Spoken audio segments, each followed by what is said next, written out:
नमस्कार साथियों। आज के इस लेक्चर में हम देखेंगे टाइप्स ऑफ रीजनल प्लानिंग अर्थात प्रादेशिक नियोजन के कितने प्रकार हैं उसके बारे में चर्चा करेंगे। पिछले वीडियो में मैंने आपको प्रादेशिक नियोजन के बारे में बता दिया था। एक प्रकार का ऐसा नियोजन जो किसी क्षेत्र विशेष में या किसी एरिया में उपस्थित संसाधनों का उपयोग करके उस एरिया के डेवलपमेंट के लिए काम किया जाता है, उसी को प्रादेशिक नियोजन कहा जाता है। तो कितने टाइप्स के होते हैं प्रादेशिक नियोजन, कितने टाइप्स के होते हैं रीजनल प्लानिंग, इसके बारे में इस वीडियो में हम बात करेंगे। ये मुख्य रूप से बीए 5th सेमेस्टर वालों के लिए इम्पोर्टेंट रहेगी वीडियो। चूँकि आप लोग का पेपर ऑब्जेक्टिव बेस्ड आ रहा है तो कुछ क्वेश्चंस जो आ सकते हैं वो मैं आपको इसमें बताऊंगा और इस वीडियो को देखने के बाद आपको कंसेप्ट भी आपका पूरा क्लियर हो जाएगा। चलिए वीडियो की शुरू करते हैं।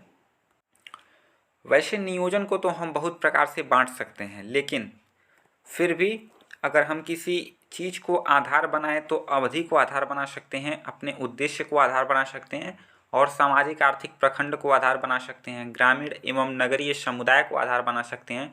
मतलब मुख्य रूप से अगर हम आधार बनाते हुए चलें तो हम निम्न प्रकार से प्रादेशिक नियोजन को बांट सकते हैं। ठीक है, निम्न प्रकार इसमें बता सकते हैं। सबसे पहला जो आता है वो आता है अल्पकालिक एवं दीर्घकालिक नियोजन। मैं आपको समझा दे रहा हूँ यहाँ पे, चूँकि मैंने बुक को इसलिए यहाँ पे दिखाया है क्योंकि बुक में काफ़ी अच्छे से दिया है। मैं इसका पीडीएफ टेलीग्राम लिंक पे टेलीग्राम चैनल पे दे दूँगा, जिसका लिंक डिस्क्रिप्शन बॉक्स में आपको मिल जाएगा। चलिए अल्पकालिक और दीर्घकालिक को समझते हैं। अल्पकालिक बोले तो शॉर्ट टर्म प्लानिंग क्या होता है। तो नियोजन प्रक्रिया में लगने वाले समय के आधार पर नियोजन अल्पकालिक या दीर्घकालीन हो सकते हैं। वे नियोजन जो 12 महीने यानी कि 1 वर्ष या उससे कम अवधि के लिए बनाए जाते हैं उसको हम अल्पकालीन नियोजन कहते हैं। मतलब 12 महीने से कम के लिए जो प्लानिंग की जाती है उसको अल्पकालिक या शॉर्ट टर्म प्लानिंग कहा जाता है। अल्पकालिक नियोजन कुछ तात्कालिक एवं गंभीर समस्याओं को हल करने के लिए, जैसे अगर कोई ऐसी समस्या हो जिससे तुरंत निदान पाना अति आवश्यक हो, उसके लिए शॉर्ट टर्म प्लानिंग की जाती है। ओके, जिसके लिए सामाजिक और आर्थिक व्यवस्था में बड़े पैमाने पर बदलाव की आवश्यकता नहीं होती है।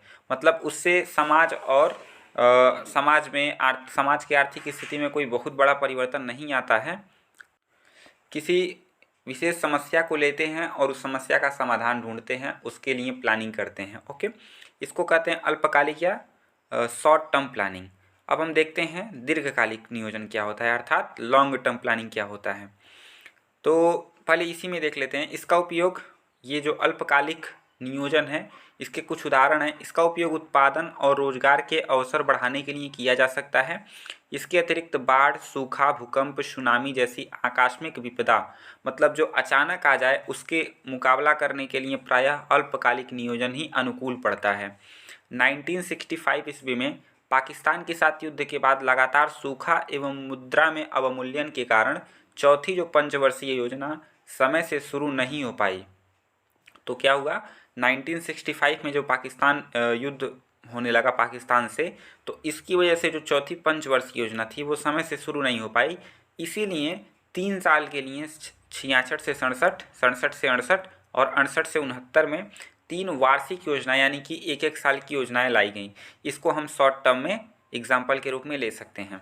ये योजनाएं अल्पकालीन योजना के ही उदाहरण हैं। इसे परिचालनात्मक यानी कि एक्शन या ऑपरेशनल नियोजन भी कहा जाता है। तो इससे आपका ऑब्जेक्टिव ये बन सकता है कि ऑपरेशनल प्लानिंग किसे कहते हैं, तो अल्पकालिक प्लानिंग को ही ऑपरेशनल प्लानिंग या एक्शन प्लानिंग कहते हैं। ओके, अब हम देखेंगे दीर्घकालिक नियोजन क्या होता है।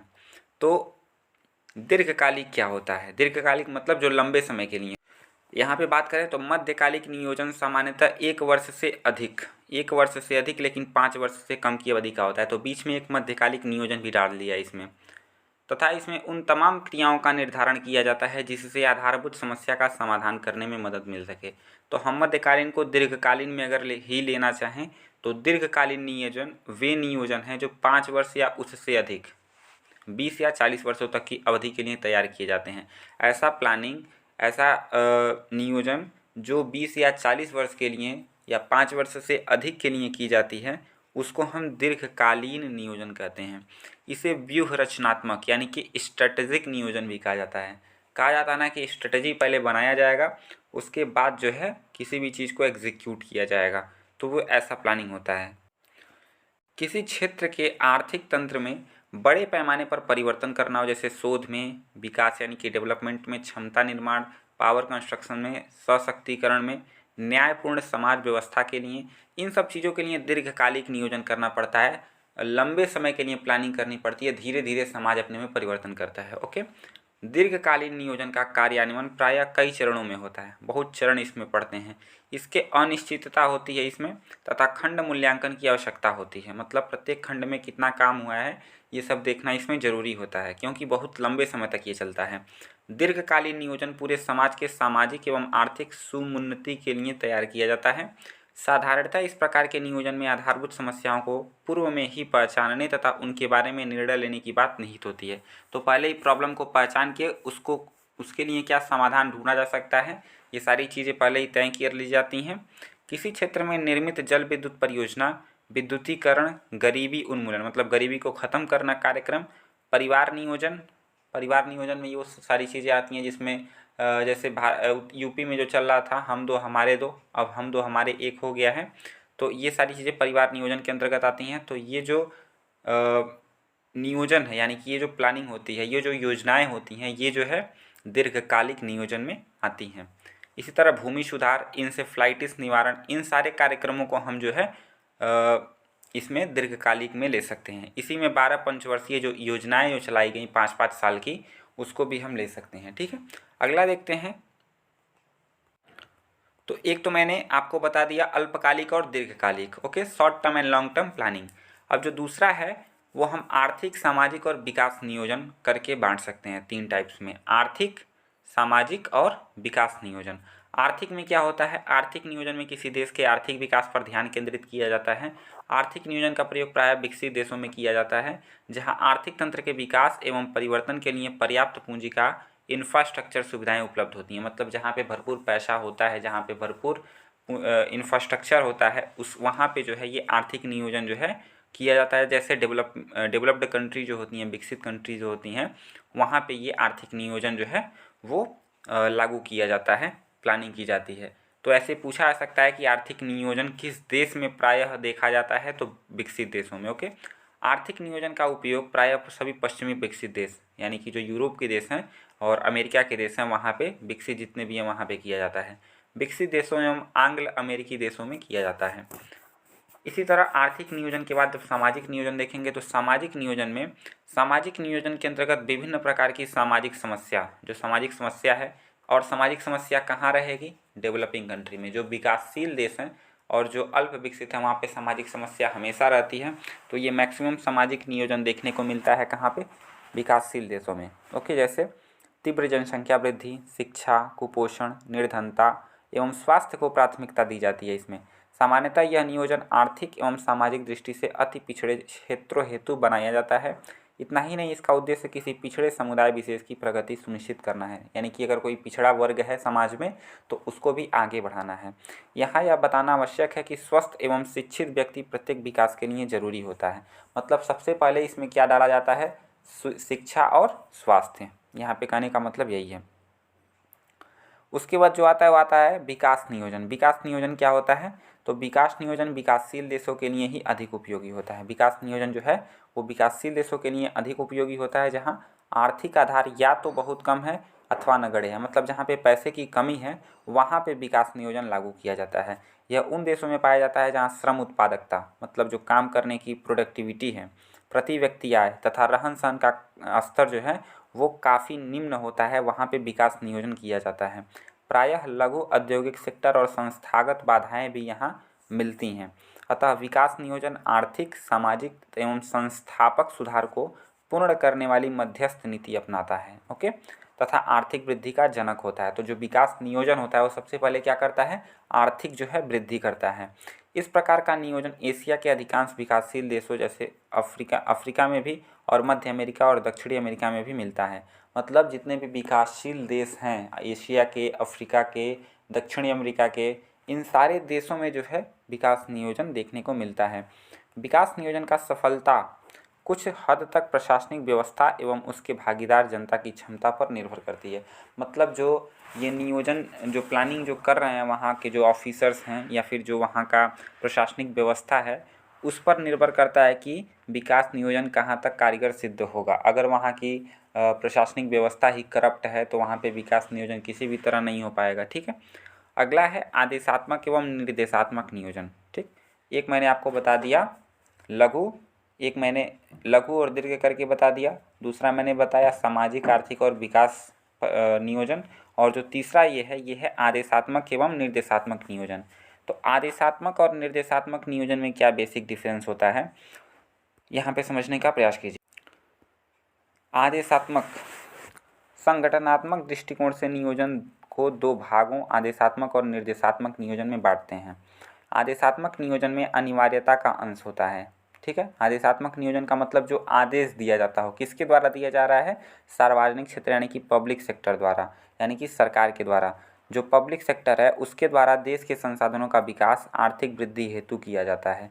संसाधनों का जो है विकास किया जाता है आर्थिक वृद्धि हेतु, तो इसको आदेशात्मक नियोजन कहते हैं। मतलब ऊपर से ऑर्डर आने पर जो प्रशासनिक व्यवस्था है वो काम करती है, जहाँ व्यक्तिगत क्षेत्र का सहयोग नगण्य होता है। मतलब यहाँ पे व्यक्ति का कोई बहुत बड़ा रोल नहीं होता है, व्यक्तिगत यानी कि इंडिविजुअल का कोई यहाँ पे बहुत बड़ा रोल नहीं होता है, प्राइवेट सेक्टर का कोई बहुत बड़ा रोल नहीं होता है यहाँ पे।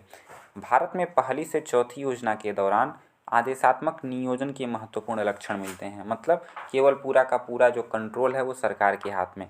सोवियत संघ और अन्य साम्यवादी देशों में सामान्यतः ऐसा नियोजन किया जाता है जहां अधिकांश उत्पादन सरकार द्वारा किया जाता है। पूंजी निवेश निर्धारण संबंधी नीति निर्माण एवं उनका क्रियान्वयन सरकार द्वारा ही संपादित होता है। इस प्रकार यह नियोजन केंद्रीय निर्देशक नियोजन कहलाता है। मतलब केंद्र के निर्देशन में जो नियोजन किया जाता है उसको केंद्रीय निर्देशक नियोजन कहा जाता है। ओके, इसी को आदेशात्मक नियोजन कहते हैं। दूसरा मैंने आपको बताया निर्देशात्मक नियोजन।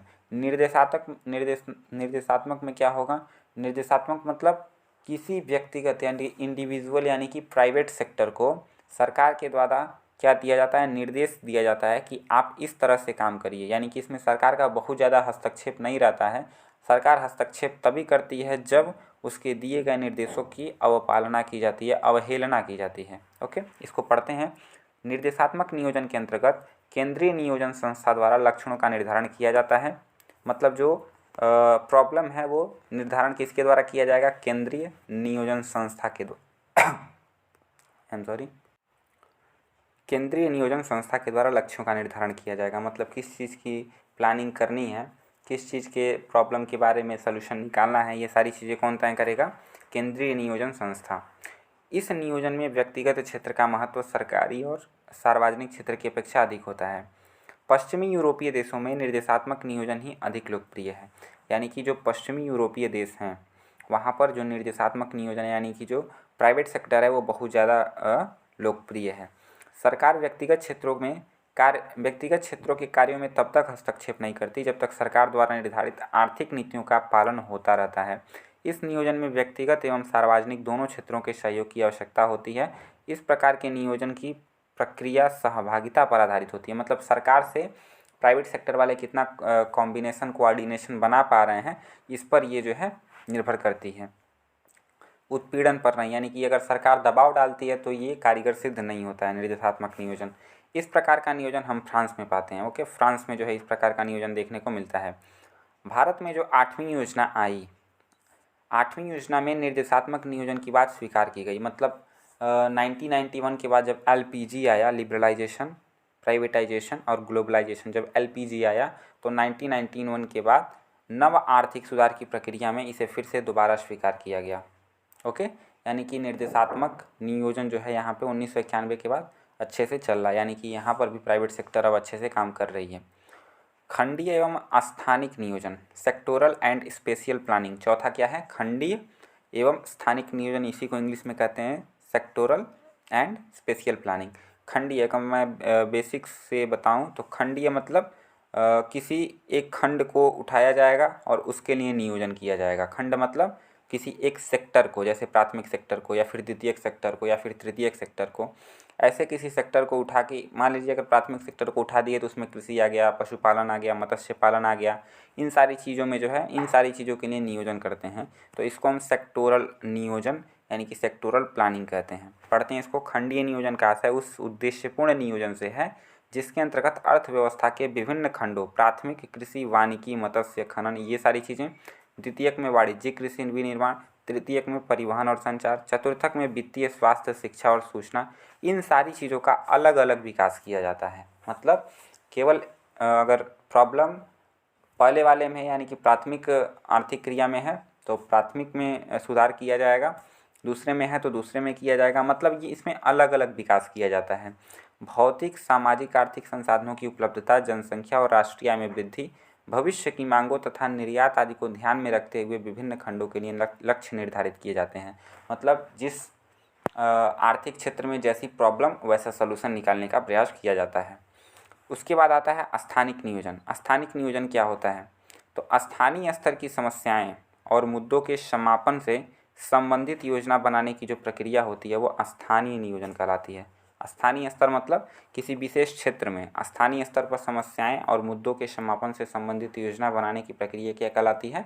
स्थानीय नियोजन यानी कि स्पेशियल प्लानिंग कहलाती है। स्थानीय क्षेत्र नियोजन छोटे क्षेत्रों जैसे गांव, बस्ती, मोहल्ला, इन सब के लिए होता है।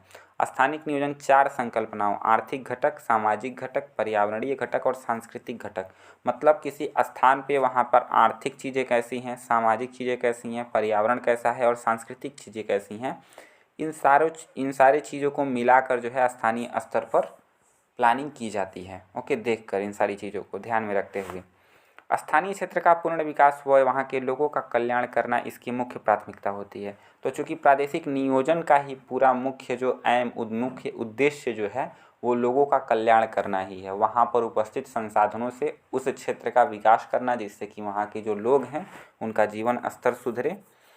तो यहाँ पे जो स्थानीय स्तर की नियोजन है इसमें भी यही बता रहा है कि लोगों का कल्याण करना इसकी मुख्य प्राथमिकता है।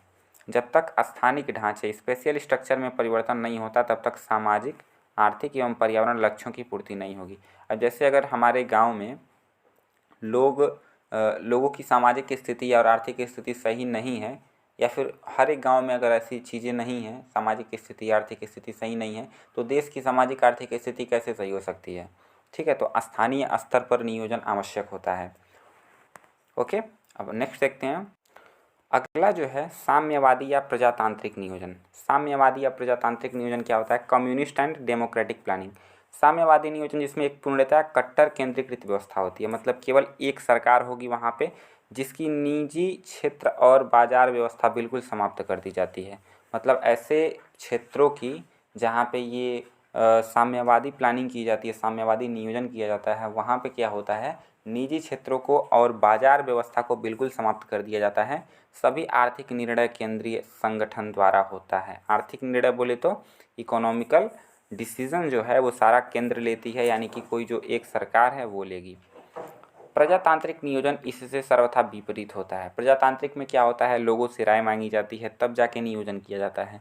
प्रजातांत्रिक नियोजन के 2 रूप कर सकते हैं। पहला उदार या नरम प्रकार का प्रजातांत्रिक नियोजन जिसका प्रयोग कीन्स के सुझाव पर तीसा की मंदी से बाहर निकालने के लिए यूएसए और ब्रिटेन की अर्थव्यवस्था को द्वितीय विश्व युद्ध के बाद पुनर्गठित करने के लिए किया गया था। मतलब जो उदार या नरम प्रकार का प्रजातांत्रिक नियोजन है वो कब किया गया था?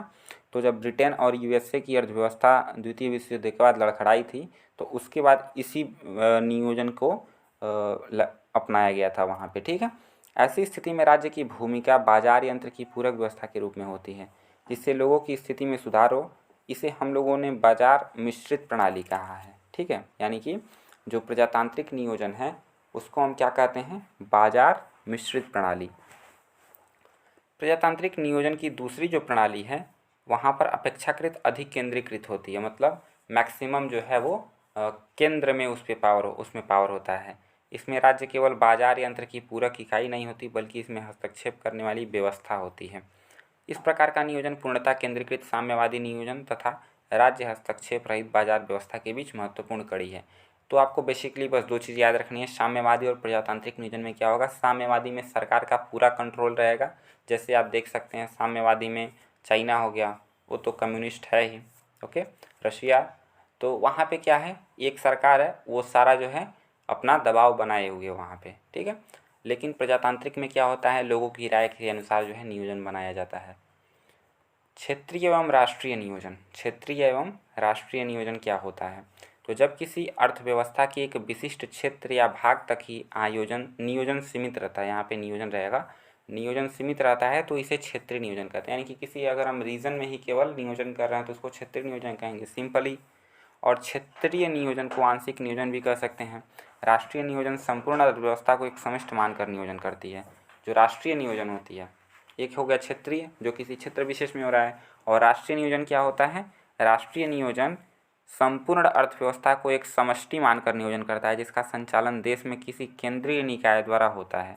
मतलब एक सेंटर के द्वारा इसका संचालन होता है राष्ट्रीय नियोजन का। राष्ट्रीय नियोजन को हम विस्तृत नियोजन कर सकते हैं।